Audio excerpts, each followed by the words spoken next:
In the middle of my video.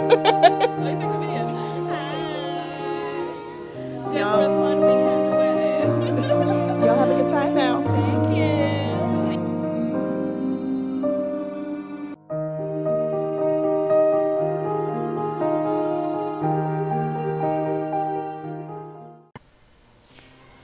So sometimes you be feeling like absolute garbage, but you bring it anyway.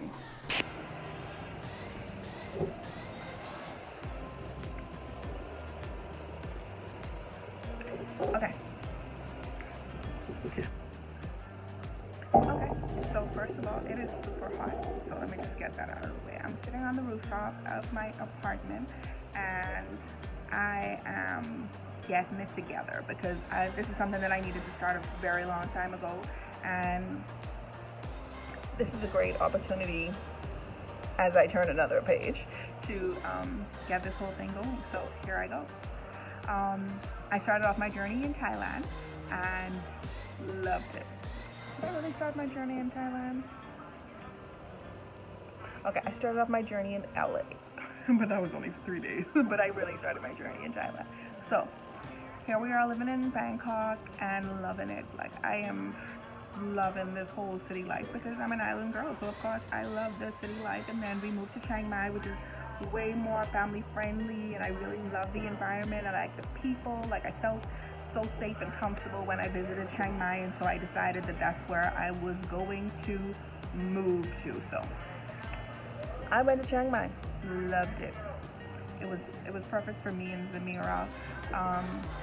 So I have pros and cons about Thailand, and I have pros and cons about Vietnam, and I'm like, should I do Thailand versus Vietnam? But no, not really.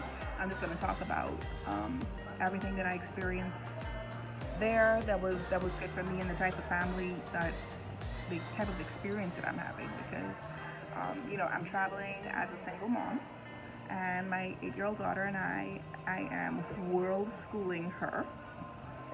Oh my god, how exciting is that? Not. I've been doing this before. Everybody has been freaking out about COVID, so it has been hard for me for a long while, but this is what it is. So I've got my notes on my pros and cons, and so I'm going to go over my little list with you. I'm going to show you some photos of things that we've done so far in our year of travel. Brown Girls Asian World, that's us. And so here we go. Thailand. Alright, so the pros about Thailand for us. Some of the things that are notable. I mean, every YouTuber talks about these things in their videos, so it doesn't make sense for me to go over the same thing over and over again. So I'm going to tell you the things that were relative to us and our state of being and where we were living and what we were doing. And so some of the pros are that there was always something to do in Thailand. I don't think that there was any night that we were intentionally bored or without anything to do.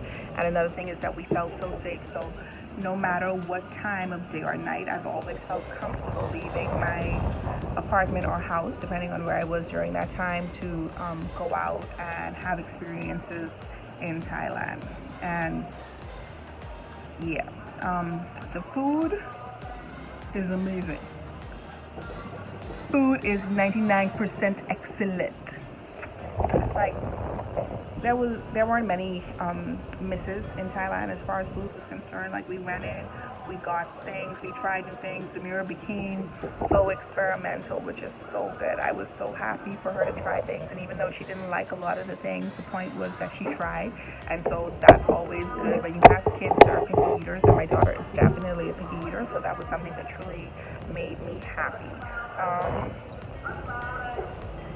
Transportation was simple because I swore to the gods of all gods that once I was in Thailand, I'm like, these people drive crazy. I am never riding a motorbike here. I pretty much drive in every country that I go to.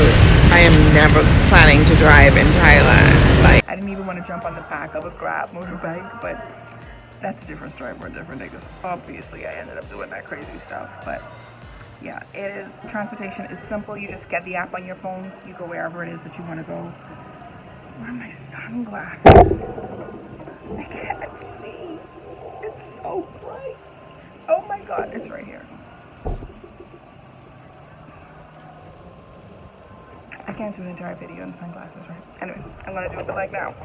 So transportation.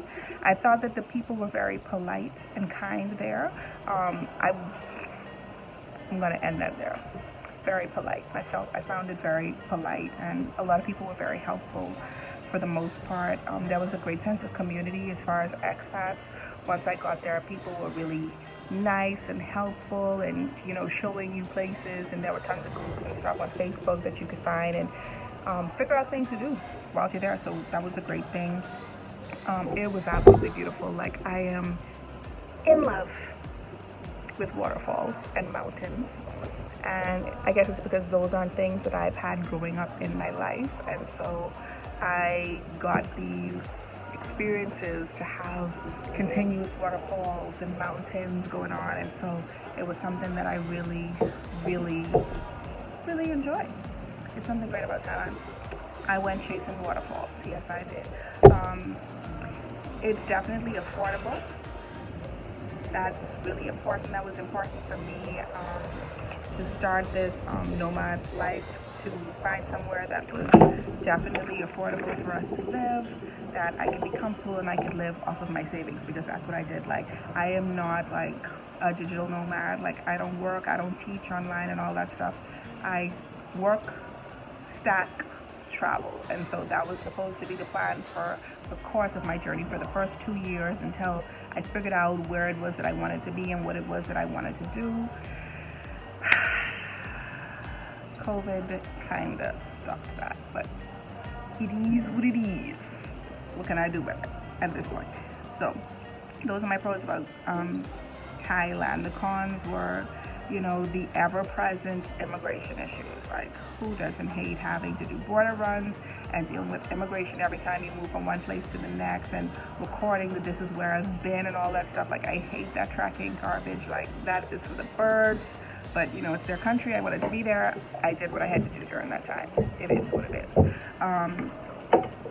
The pollution, definitely pollution was a problem. We actually left Chiang Mai and came to Da Nang because of smoky season in Chiang Mai, and we kind of wanted to avoid that because my daughter has allergies, she has asthma. I didn't want her to be a part of all that smoky, polluted situation.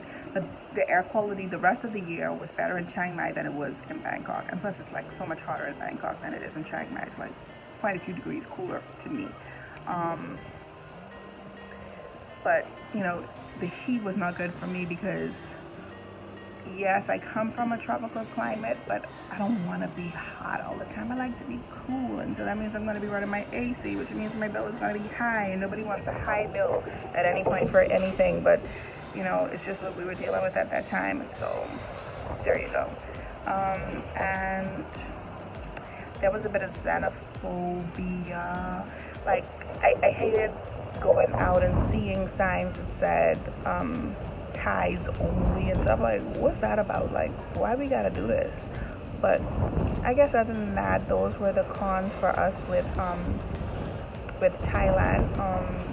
The language barrier didn't bother me so much. I know that it won't be good for a lot of people. Everyone's different with the things that they can deal with, and that's just something that was okay for me. Google Translate was perfect. We got everything done that we needed done. We found people that spoke English, and it was just basically a good situation for me all around, with finding people that I needed to communicate with and getting things done. So I had no complaints about the language barrier. Now we get to Vietnam. So Vietnam, pros and cons. Vietnam is definitely very beautiful. It is mountainous here in Da Nang. I have only been in the city so far. I plan to visit other cities. Hopefully I could figure out a way to do that. Money, kind of everything stopped because COVID. Nothing I could do about that. But yeah, let's not linger on that for too long. So definitely beautiful here. You don't have to commit to long leases like in Thailand. You would only get really good rates if you committed for like a year, which was also something that I did not like, because I wasn't able to get my deposit back when I left Chiang Mai, even though I was coming back and Corona hit and there was nothing that I could do about it. Just lost the money. Just forget about it, because they're not even going to regard you. And people also told me that it's usually an issue getting your deposits back in Thailand. I didn't experience it, so it's not my story. I can't tell that particular story. I'm on Vietnam. Vietnam is beautiful. I love the mountains. They've got the beaches. I'm kind of a beach snob, so it's not like the best beach in the world, but it was a beach and it was nice to have the beach. And when Samira first got here, she was really excited about jumping in the water and playing in the sand and all that until she started seeing creatures. And boy, did we see creatures. We haven't been to the beach since May. Let's just go with that. So it's also affordable living here in Vietnam. I guess it's a Southeast Asia thing, and I love it. I mean, who doesn't love affordability? Who doesn't love living on a budget? I'm gonna do a little something talking about what I spent for Zamira and I as travelers in Thailand versus here in Da Nang, Vietnam right now. It's easy for travel. Being here, you can travel to a lot of different cities. Once upon a time it was affordable, and once upon a time, I mean before COVID. But all of the prices seem to just be going up right now, and it's just stuff that you got to deal with, I guess. Life changes and you got to change with it. What else can you do? I think it's pretty peaceful here, and I feel safe. I felt safe the entire COVID. I think that they handled it well, and so that's something that I can truly appreciate, the fact that they're handling it well. And then I also like that it is less visa issues. Like, no one's tracking where you're going. You're like, yeah, I only can get this visa for 3 months, and it's a single entry visa. I mean, there's nowhere to go anyway. But it's not like Thailand. Like, if I go and visit somewhere else, or if I stay somewhere else for a night, I don't have to record where it is that I'm going and all of that stuff. So that's pretty good for me. The cons are there's petty theft. I don't think there's really violent crimes here, but I've heard about petty theft. I've heard about people saying that like men on their motorbikes would come up, like ride on the side of them and like pull out their private parts and show them. So I guess things like that, but nothing violent. I am not a fan of Vietnamese food, I'm sorry. I'm not a fan of Vietnamese food. I'm sorry, Vietnam. You have not impressed me thus far. Perhaps I need other cities. I am not impressed at all.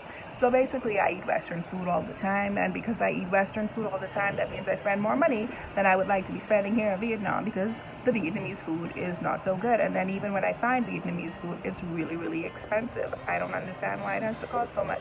Doesn't make any sense to me, but it's what I'm living with right now. I got a deal. Can't leave. I'm here.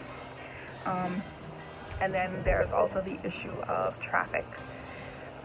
There are tons of motorbikes on the road, and also a place that I thought that I would never be driving in. I drive in Vietnam. Riding a bike is what I do. It's my thing. So yeah. And I guess there's pollution, but not really here. I haven't experienced any pollution here in Da Nang, but I know that there's pollution in the bigger cities, in Ho Chi Minh City and Hanoi, and you know, everyone says that it's really hot and all that stuff. I mean, here is hot too, but it's okay. I got my little fan. I carry this with me when I go to restaurants or whatever, and I just whip it out, and I'm like, I gotta stay cool because I do not like sweating, and everywhere that I go, I am just a sweaty mess, and I absolutely hate it. And before I had my bike, I was just walking everywhere, and so every time when I would get to my destination, I would be completely drenched. So I am thankful for this motorbike, and the only reason I ended up getting the motorbike was because I moved really, really far away from the city, and so I needed to get to where I needed to go, and to get to where I needed to go, I didn't want to be spending so much money on taxi, you know, and getting a Grab, equivalent of Uber. So basically, I rented a bike. It was the cheapest thing to do. I love it now. Can't stop me on these streets. I mean, I have done road trips. I've been up mountains. I've done things that I never thought that I would do on a motorbike. I've always been deathly afraid of these things. Oh my God. Can't believe I'm doing it. But yes, so those are the pros and cons for me for Vietnam. yeah, and so that's Thailand, that's Vietnam. What else have I been doing beyond the pros and cons? I have no regrets. That's the point right now. I have absolutely none regrets on anything that I've done so far. I am so thankful and grateful for this journey to be able to learn all of the things that I have. Watching YouTube is not going to teach you anything that actually experiencing this will teach you, and it has been beautiful. I have met amazing people. I have done things that I never expected to do, especially not here on the other side of the world, but I'm doing it and I'm loving it, and I'm happy about every single experience that I've had so far. Of course, there are ups and downs, there are good days and there are bad days. I absolutely hate homeschooling. Oh my God. Oh, the next country that we go to, I will not be doing this. She will be immersed into whatever the culture is, because I'm done. I'm done. I will world school on this side. I am not doing this. No mo. It's a firm no. Yeah, no. My child is stubborn. She is an amazing person. She has a very strong personality, but oh, it is just so hard to get work done every single day. And, you know, I want her to be a successful adult.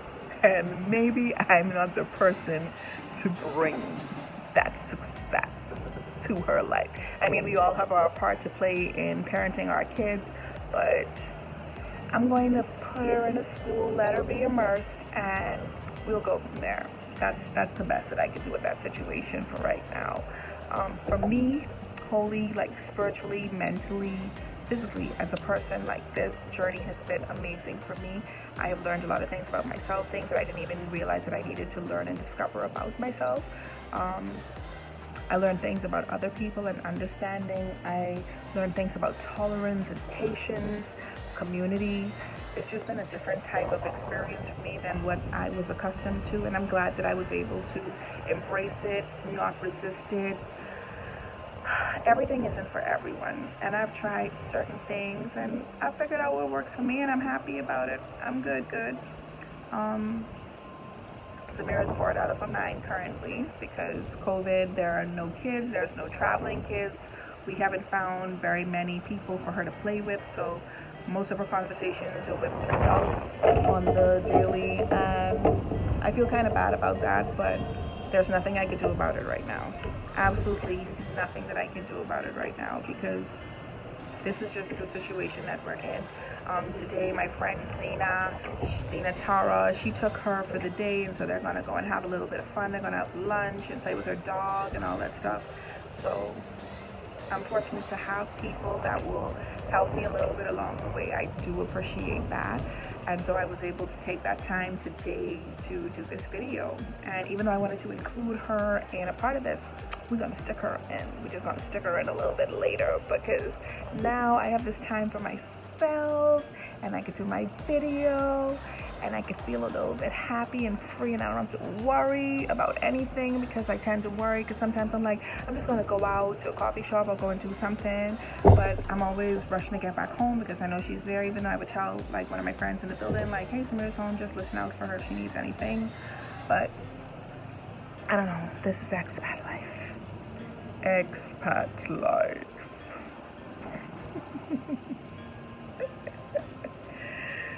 What do I say? What do I do? I don't know. But this is the start of me really kicking off my YouTube channel. And so it's going to be kind of different, because I have tons of content since I've gotten here up until now. Every single day I make videos. Every single day I take pictures, because I don't know what I'm going to need at any point in life. So I try to make a little video no matter what it is, so that I can have some content to put out. And so I have tons of photos and videos and experiences, things that we've done in our travels, and so I'm finally going to start posting those things and sharing it, because I feel a lot better about where I am. I feel a lot more confident in doing this stuff right now, so I'm about to make this happen. So I hope that you guys will continue to watch us and follow our journey, get tips on how to do this travel thing, because as a single mom, it is something that you can do. You don't have to be stuck because you have kids, or be stuck until your kids are a certain age. If you want to do it, just do it. And I will show you how we are doing it and enjoying our lives and literally living our best lives. It's like, the only thing is, like, I felt like I was finally getting my life all the way together, and then COVID came along and was like, no, don't you dare.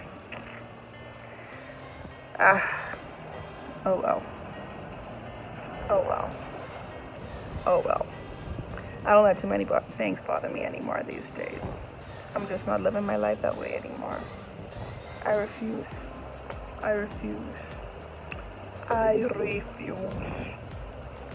Okay, so let me know if you like this video. Let me know if you have any questions about, what it's like traveling through Southeast Asia with a kid as a woman that doesn't speak the language but knows how to ride a motorbike. I don't know. Ask me questions, ask me tips. I will guide you in what it is that you need to know, and we'll see what happens. Thank you so much. Please be sure to like and subscribe and hit the bell and follow me on Instagram at Day Loves to Eat or Dayswan242. I'm gonna leave the links. Follow me. Follow us. Daisy. Brown Girls Asian World. We're doing our thing. What can I say except for hey? I don't know. Check out my views. Check out my pictures. This has been the most beautiful experience of my life. And if I only got this time, I would truly be very happy. But I hope that it's not only this time. I hope that I have forever to continue living this wonderful, beautiful life that I've created for myself, because I decided to step away from fear. See you next time. Bye.